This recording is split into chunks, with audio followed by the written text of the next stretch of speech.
एक चीज़ और देखी जाती है जवेलिया के, अगर कोई भी शोबे का बंदा हो, मीडिया के अंदर एक्टर हो या सिंगर हो, तो अगर वो इस दुनिया से इंतकाल कर जाता है तो उसको बड़ा हाईलाइट किया जाता है, ठीक है।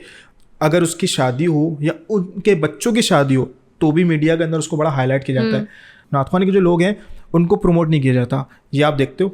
मैंने खुद ये चीज़ रियलाइज़ की है, लेकिन मैं समझती हूँ कि दीनी जो तबका है ना, या दीन को फॉलो करने वाला या समझने वाला या सुनने वाला, वो बहुत लिमिटेड है।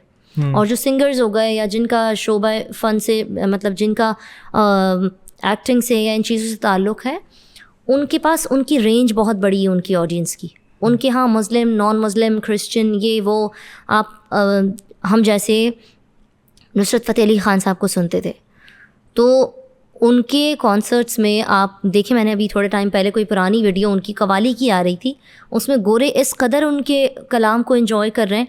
तो ये जो सिंगर्स हो गए या ये जो लोग हो गए, लेकिन इनका क्या है कि दुनियावी काम कर रहे हैं ना, तो ये दुनिया इसलिए इनके पीछे है। हम जहाँ जो काम कर रहे हैं ना, हमें अपना अजर जो है वो अल्लाह ताला से एक्सपेक्ट करना चाहिए, और इंशाल्लाह अगर यहाँ कम है तो वहाँ ज़्यादा होगा।